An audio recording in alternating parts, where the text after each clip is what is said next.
Bonjour à tous et bienvenue dans cette vidéo qui abordera le sujet des accusations de meurtres rituels attribués aux Juifs à travers l'histoire et des persécutions qui en résultèrent. Nous verrons que les papes de l'Église catholique ont longtemps lutté contre la propagation de ces accusations, protégeant les Juifs des diffamations qui menaient à leur lynchage. Les Juifs ont plusieurs fois été traités comme des boucs émissaires au Moyen-Âge. Par exemple, ils avaient été dénoncés comme responsables de la peste noire, chose que le pape Clément VI condamna fermement. Certains disaient en effet que les Juifs avaient empoisonné les rivières et les puits pour justifier leur lynchage. Ces mensonges obligèrent le pape à réagir en condamnant les mauvais chrétiens séduits, disait-il, par le diable.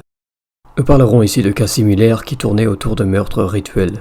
Il y avait au Moyen-Âge une croyance selon laquelle les Juifs enlevaient les enfants chrétiens dans des rituels secrets pour les tuer et prendre leur sang. Ces affreuses histoires auraient concerné notamment le petit André et Simon, deux enfants supposément tués par des Juifs dans un meurtre rituel, qui seront considérés localement comme des saints. Étant donné qu'il n'est pas impossible que ces enfants avaient vraiment été assassinés, même par quelques criminels minoritaires au sein des communautés juives, l'Église a prouvé leur culte en tant que martyrs, bien qu'ils seront remis en question et abandonnés plus tard.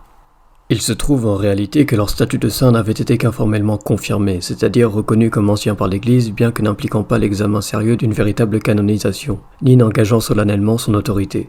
L'équivalent d'une béatification fut accordé au petit André, mais pas la canonisation. Le pape Benoît XIV la disait inappropriée dans sa bulle de 1755. Une étude historique plus approfondie montra qu'André ne fut probablement pas concerné par des meurtres rituels.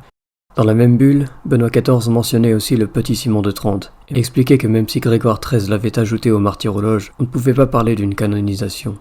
Il concluait qu'en ce qui concerne le bienheureux Simon, bien que béatifié devant le bienheureux André, il n'y a personne qui parle de canonisation.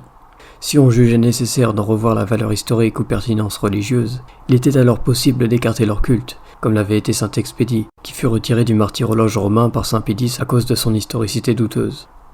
En vérité, ce genre d'histoire lugubre était réputé pour être des accusations mensongères contre les Juifs depuis longtemps.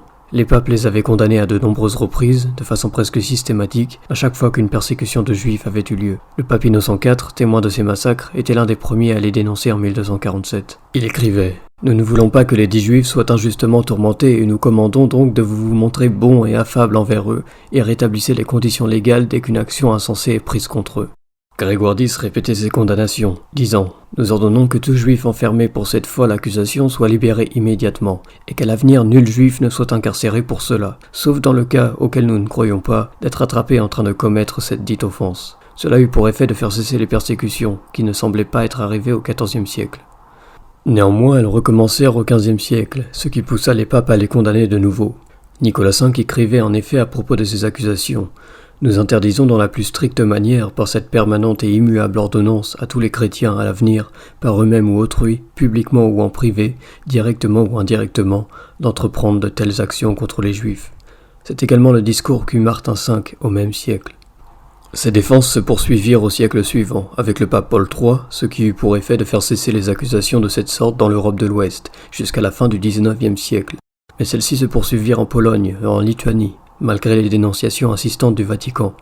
De nouvelles persécutions survinrent en Pologne au XVIIIe siècle. C'est à ce moment-là que le pape Clément XIII fit appel au cardinal Ganganelli, qui sera lui aussi pape à la suite, pour écrire un rapport complet, dénonçant et réfutant en détail les accusations de tel rite. Ce document officiel du Saint-Office fut envoyé à la Pologne, démontrant que ni l'histoire ni la théologie ne pouvaient soutenir que les Juifs avaient de telles pratiques. Cela stoppa les persécutions.